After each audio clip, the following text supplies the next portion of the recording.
Hey guys, and welcome back to the Natural Advisory frequency.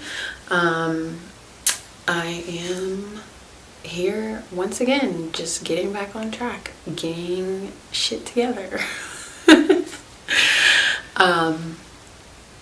Today I want to continue on with the therapy in session series that we were doing before, and today I want to talk about hydrotherapy. And I feel like it's right on time just with everything that's going on and all the projects that I'm working on right now. I feel like it's the perfect one to start talking about because it's just, I don't know, literally everything. Like hydrotherapy, if you can't guess from the title, is therapy using water, and that can mean a lot of different things. And to me, I feel like water is just so powerful that it is able to do so much, like heal so much. We all need it. It serves all of us, and I feel like the applications that we have with water today is not to its full potential. And you know me, like when things like that are happening, it's usually because we as a society have just lost sight of our roots and our history, and tried to sacrifice what's best for us for convenience, so to speak. But I feel like there's a lot of hydrotherapy that's missing right now in healthcare and medicine and things like that. And so I want to start back into this therapy in session with talking about hydrotherapy. So hydrotherapy is a form of water therapy, and there's a lot of different ways that you can do that. So I can't breathe. I'm really trying to get used to the weather here. Ugh. I think that smeared my lipstick.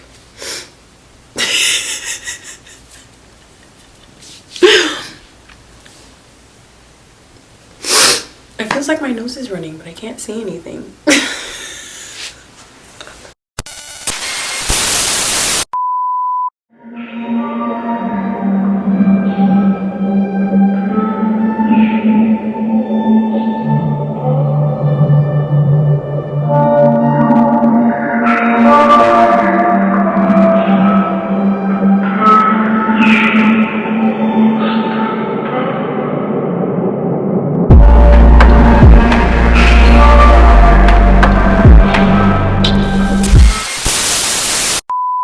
Hydrotherapy can be any type of water therapy, from just using straight up water to in school we learned about hydrotherapy techniques where it's you use towels, you can do foot baths, you can do wet socks, which a lot of people do when they have a cold or something. You can do wet sheet wraps, just all different types of things. And obviously what I want to focus more on when I'm talking about the therapy in session techniques is more so for pregnancy, labor, delivery, and all of that. And even still, hydrotherapy can be used in so many different ways. I can talk about water. I'm such a water girl in the first place.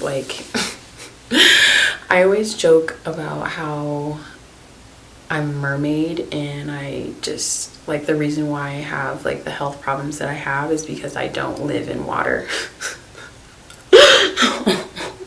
like I'm supposed to. I'm I need to be living in water.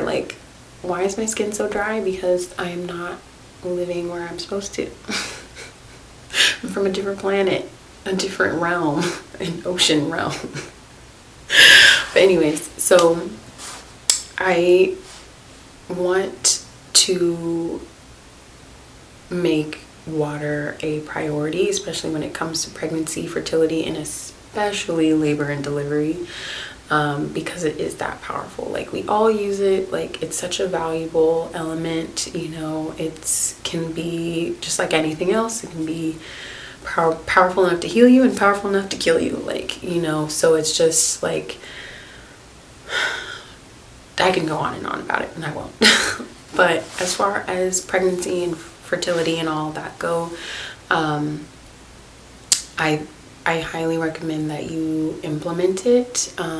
One thing that a lot of people are moving towards, especially when it comes to labor and delivery, is more the water birth style of things. And that doesn't necessarily mean that you need to actually deliver your baby in water. It just means that you can use it as a type of therapy for like pain management, and also keeping yourself calm. Like, you're relaxing your mind, your body, and your mental state, everything, while you're going through that labor and delivery, which I have seen like multiple times actually, where the ladies, they labored in the water for a while and then got out and had their baby.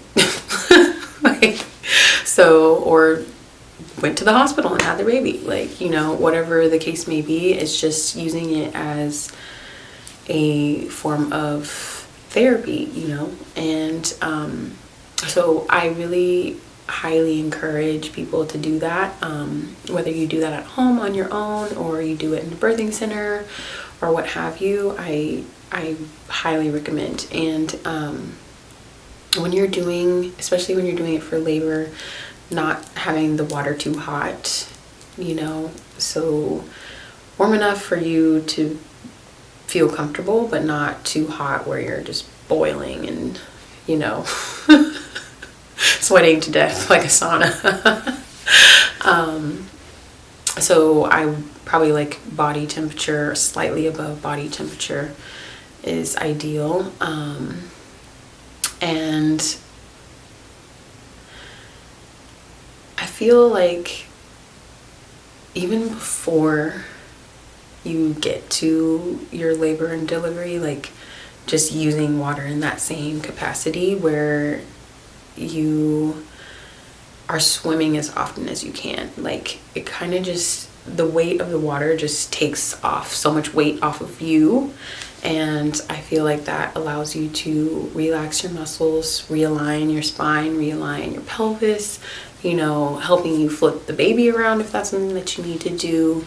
Like, there's just so many different ways to use water, and, you know, I want you to be creative with it, because you can, you know, and being mindful and using your own discernment about it, because everything isn't for everybody. But yeah, using it throughout your pregnancy to keep yourself calm, using it as a form of self-care, just taking baths regularly, especially when you're pregnant. Like, it's so difficult to remove toxins sometimes, you know, and you want to do it safely. So it's like, I feel like water and taking baths and things like that is one way to do that safely, where it's just kind of stimulating your body to do what it needs to do naturally. And then even before you're pregnant, like, if you're in more of the fertility stages of things, yoni steaming, I personally haven't really tried it that myself, not with herbs anyway, but like the sitz baths where you just stick your butt in.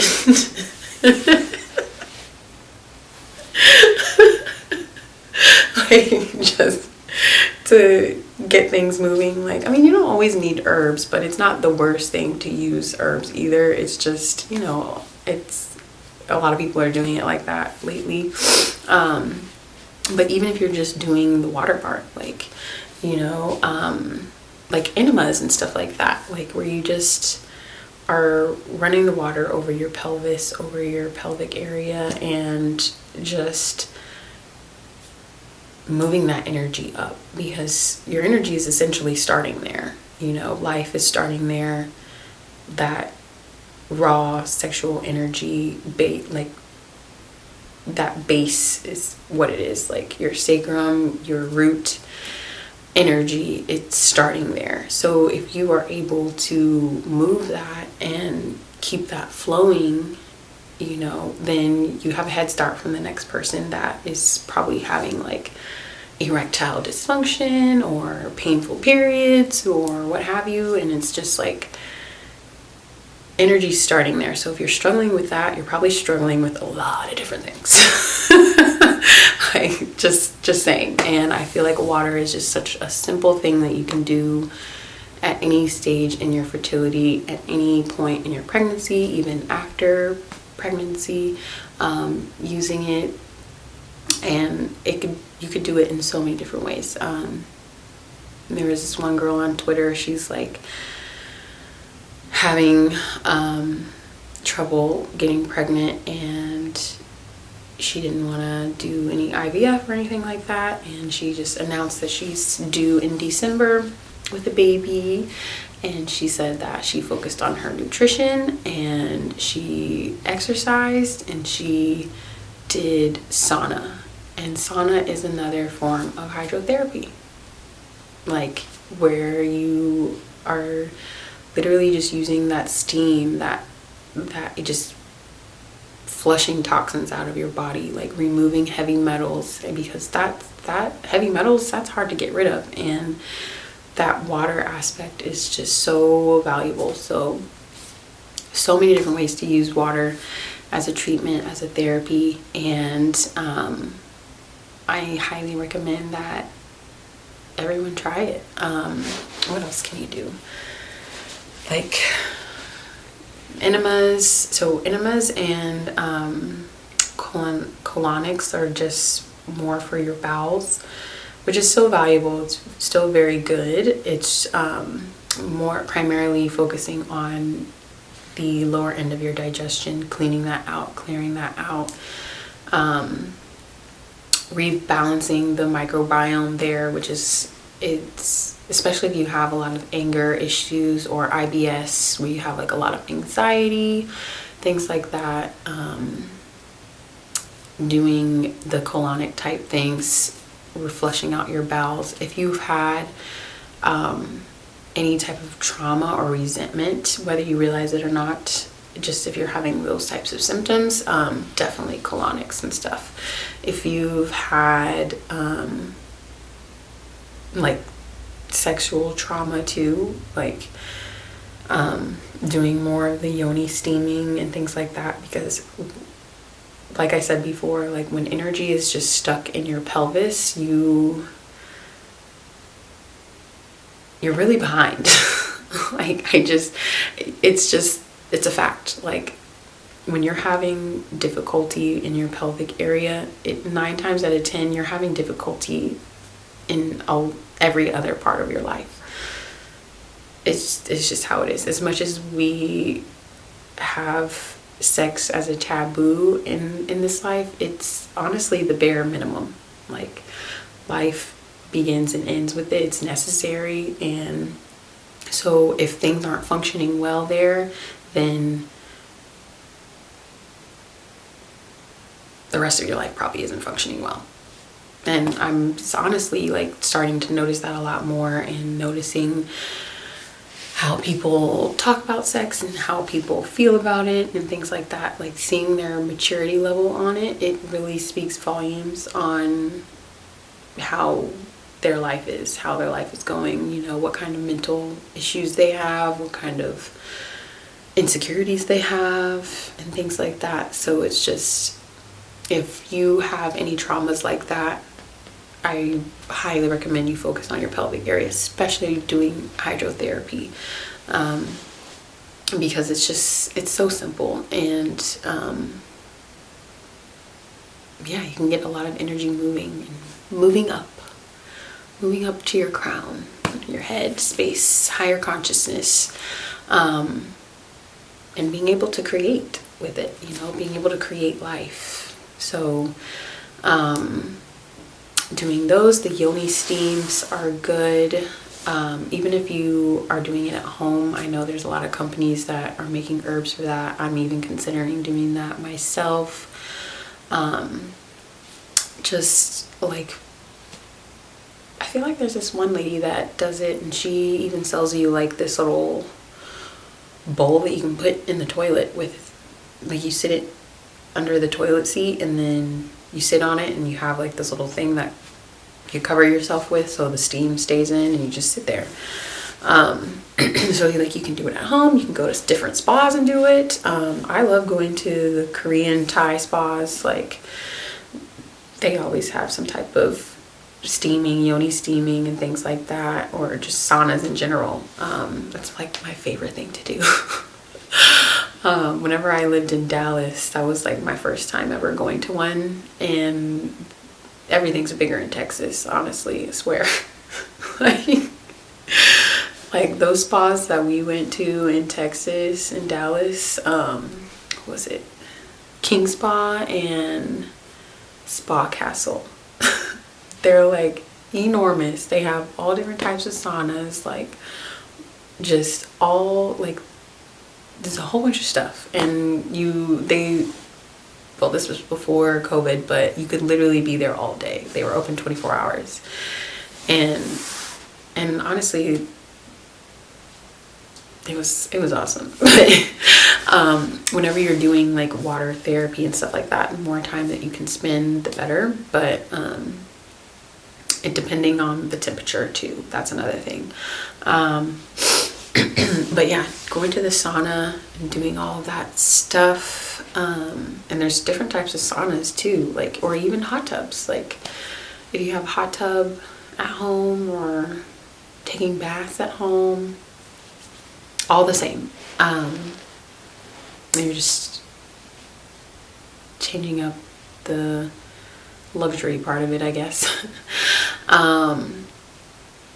And then even doing just general hydrotherapy at home, like in your daily life. Like, a lot of people are doing cold plunges now, and I think, you know, a lot of cultures will say anything cold is bad, you know, kind of thing, which is kind of strange when you really think about it. But in my opinion, like, if you're doing contrast hydrotherapy, that is very, very beneficial. Like, more so than doing one or the other, like combining them. So doing hot and cold, where you, for example, I like to do contrast showers. So I'm obviously showering with warm water, hot water, and you know, hot water is for relaxing you, like relaxing your muscles, muscle tension, opening up your pores, so cleansing you, killing bacteria and all this kind of stuff because of the temperature. Very, very cleansing. And then finishing with cold. So turning it as cold as I can, but that's just me because I'm able to do that now. When I first started doing it, no. But finishing my shower with cold water and doing it for just like 30 seconds. Yeah, so based on how long you are doing your hot shower will reflect how long you should do the cold part. So they usually say like 3 to 1. So if you are, well, that's what I say, but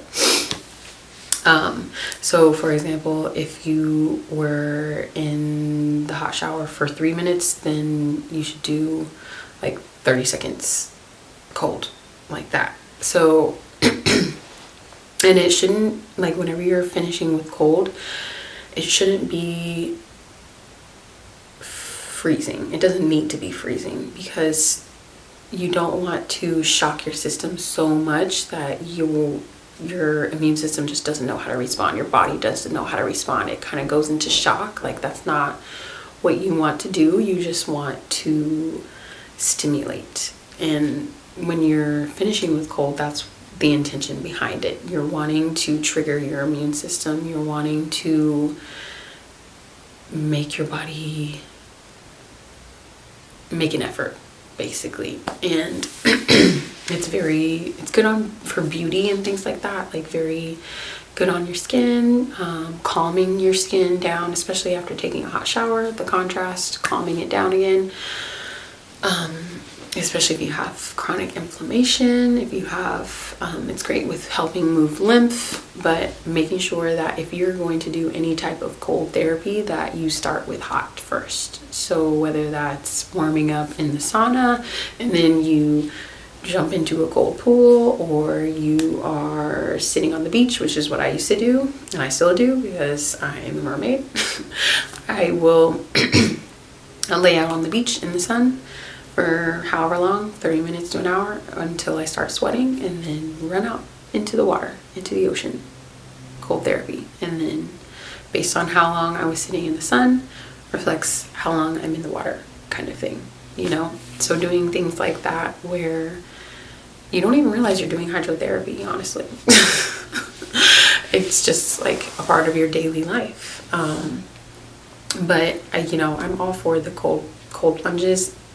If you're gonna do it, warm yourself up first, whether it's doing a little jog exercise or something, I don't know, like warm up and then cold plunge. And the cold literally does not have to be freezing cold. It does not have to be an ice bath, despite what you may see or hear or this or that. Like, eventually you will be able to work your way up to it, and that's what I recommend.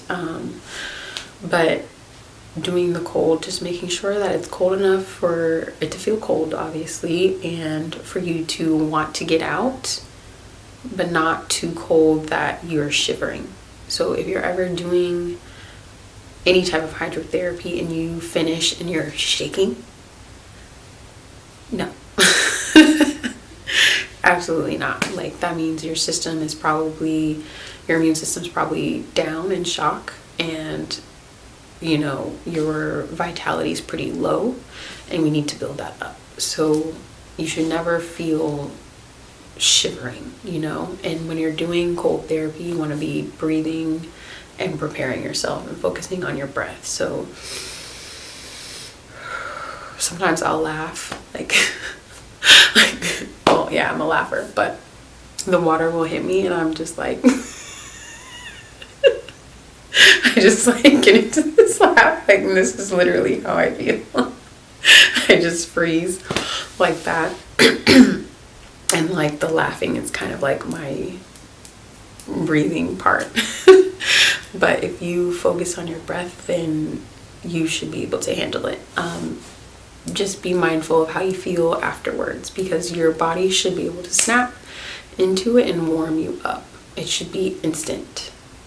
And if it's not, then you might have some immune vitality problems. So making sure you're doing that safely, especially if you're pregnant. I feel like you shouldn't be trying to do the absolute most. You're already doing the absolute most by creating life, so why put your body into more shock? So yeah, doing that 3-to-1, starting with hot, finishing with cold, and cold needs to be short, because if you do cold for too long, then you lose the benefits. So eventually, like I said, your body should snap into action and start working, and the first thing it's going to do is try to warm you up. So if you sit in the cold for too long, you're basically just warming yourself up. Which is what you already did. So that's why it needs to be short. And then there's other types of therapy. I guess they're not really necessarily needed now, but you never know. But I love wet sheet wraps. I love them.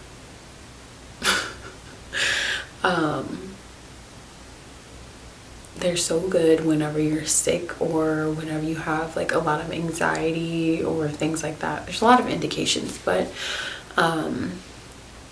mostly like fever and stuff is when, or anxiety and panic is when I will recommend that. Basically what you're doing is literally how it sounds, like a wet sheet. And this one is with ice. So what you would do is you would get like a bowl of water, add some ice to it. You have your sheet and you'll dip the sheet into the ice water, get it nice and wet and cold, wring it out, and you'll wrap yourself naked. Yeah, the wet icy sheet is on your body. It's on your body, and wrap it around, wrap it under your arms or even over your arms if you have someone to help you. Either way is totally fine, but just making sure that it's over your chest, your body, your thorax, so that your organs and stuff are covered. And then get under a blanket, get in your bed, like lay down somewhere, sit down somewhere with the sheet on. And this is another one, anytime you're doing cold, you gotta prep the person. You gotta let them know, like, breathe. Ready? I'm gonna put it on. Even if you're putting it on yourself. Like, I was sick one time. I think it was the first time I ever got COVID, when it first was a thing. And people didn't know what it was. And I was, like, struggling, y'all. Like, I already have health problems, so I just made it so much easier for me to get it and be sick and feel like crap. But my fever was just so bad, and I didn't even have a thermometer at the time, I don't think, to check my temperature. But I knew I had a really bad fever, because anytime I get a fever and I can't stand up, like I feel dizzy, I know my fever is really high. And so I was living by myself, and I think I called someone to help me, and it was Elaine. He didn't come through, he didn't care about me, and I was just like, wow, okay. Like, and essentially that's what COVID became, was this thing where every man for themselves. Like, if you're sick, don't touch them. Like, people really lost their empathy and humanity, which is very sad. They're very selfish. But anyways, so I had to take care of myself, because motherfuckers only cared about themselves. And I didn't have an extra sheet at the time, but I had towels, so I did it with a towel. And I knew I couldn't handle the ice, so I literally just wet it. I was like, there's no way I can do ice. Like, there's no need. I was like, I think water, just cold water, would be enough. And follow your intuition with that. Seriously. Like, if you feel like you need to just put lukewarm water or cold water or whatever you need to put on there and just put it on, do that. But anyways, I knew I could only handle cold water. And I literally just put the towel in. I could barely wring it out, and I literally didn't have the strength. I just wrapped it around myself, breathed. Like, I feel like I just took one deep breath just to prep myself, and I was just like, I just need to get it on. I just need to lay back down. I can't even stand up and do this. Like, just put it on, and I got in my bed, and I instantly just like went to sleep and relaxed. Like, and with wet sheet wraps, like, it also has time frames, so based on what you're trying to achieve. So if you do wet sheet wrap for 30 minutes, you're probably trying to just calm someone down, calm like their fever down, or what have you, like kind of like that shock effect, like detox, like initiating a detox. And then, so that's like if you put it on for 30 minutes, and then if you have it on for like 30 minutes to an hour, you are kind of sedating, which is like relaxation kind of. And then more than an hour, it becomes kind of like a detox. And so I feel like I slept for like 3 hours with it on. And by that time it's not even cold because I just like was sweating to death. And I just woke up and I felt so much better. Like I was like, if I didn't know any better, my fever was probably gone. All my diarrhea was gone. Like,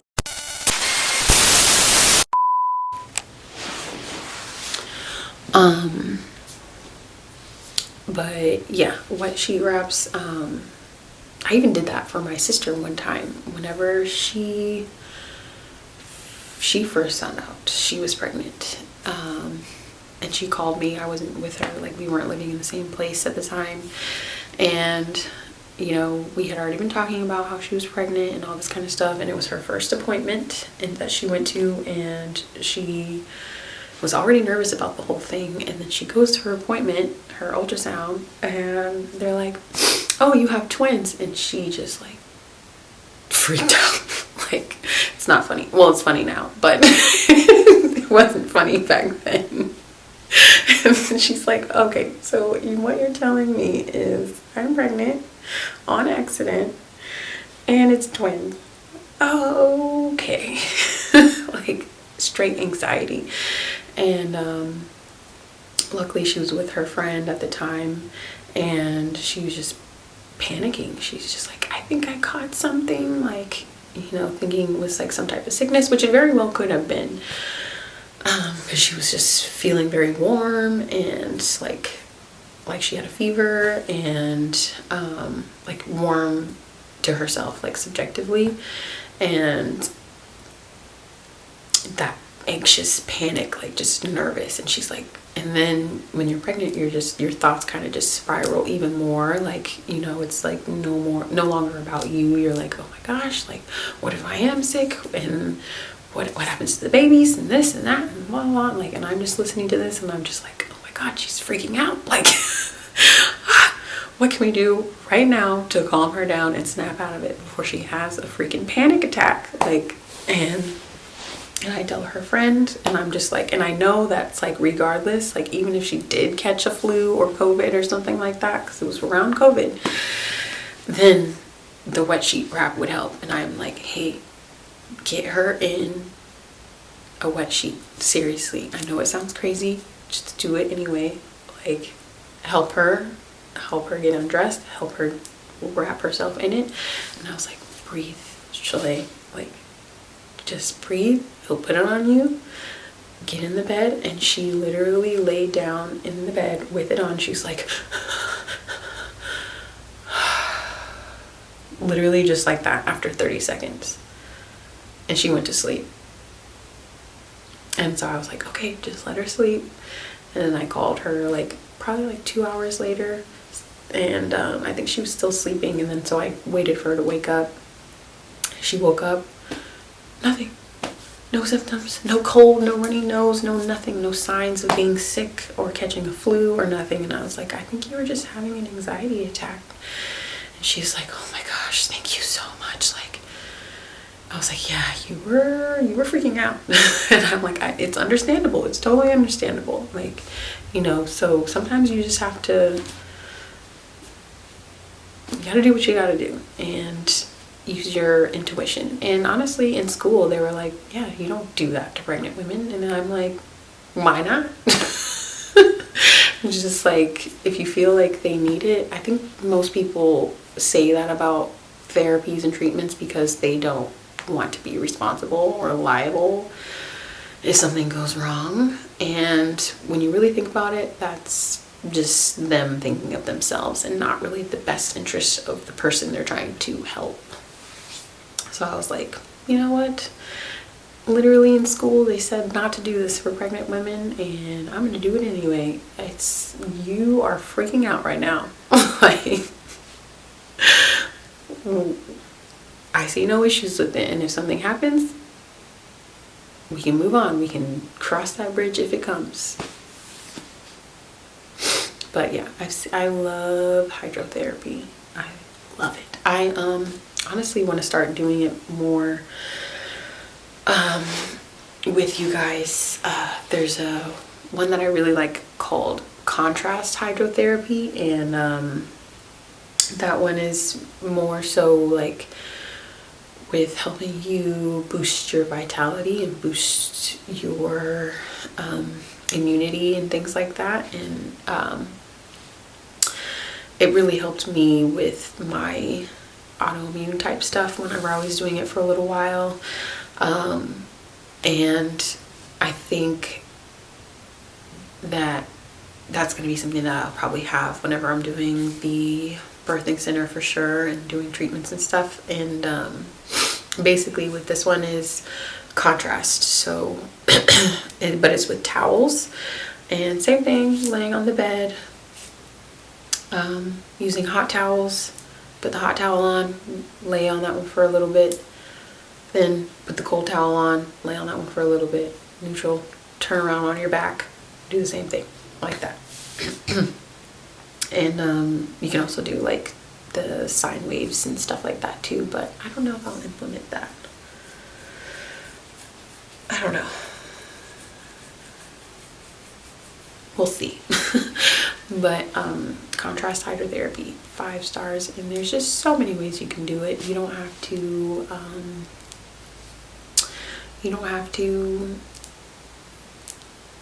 do anything super special with any of these options, honestly, like unless you really want to. But I recommend it for anyone, everyone, any format that you can get your hands on or that you can do. It's water is just, it's that girl.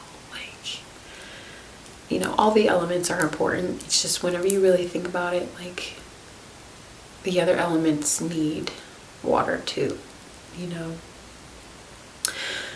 So it's interesting. But yeah, let me know what you guys think. Let me know if there's any forms of hydrotherapy that I missed or forgot about. I'm trying to think right now if I forgot any that I like.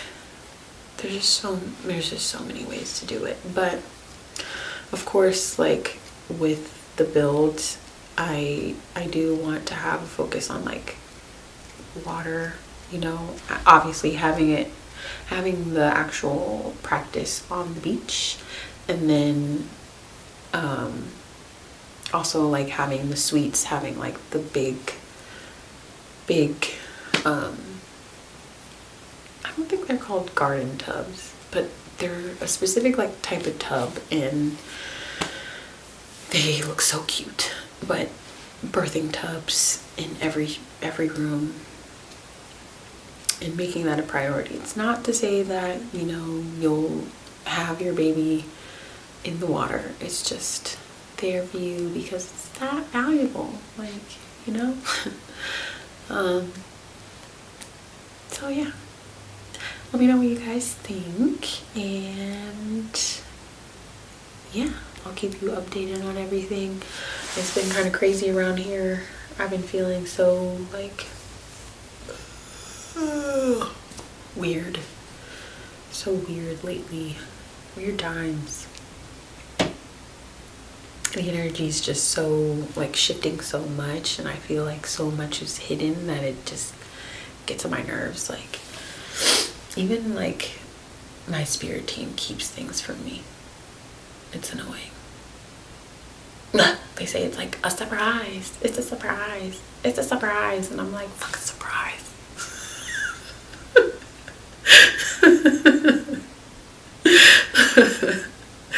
But you know what? I guess I just need to be surprised.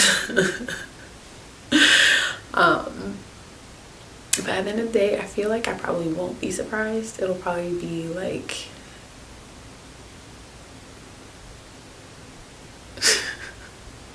okay, I'll probably be surprised, but when I really fundamentally get into it, I'll probably be like, oh, this is everything I ever dreamed of. The surprise is that it's better than I could have ever dreamed of. Like, this couldn't have gone any better than how I planned it. Wait, that's not the right saying. I don't know, but better than how I planned it. So I don't know. I'm feeling like the changes are gonna be lasting for a long time. Just nothing but change. Like, just being able to flow with the transitions.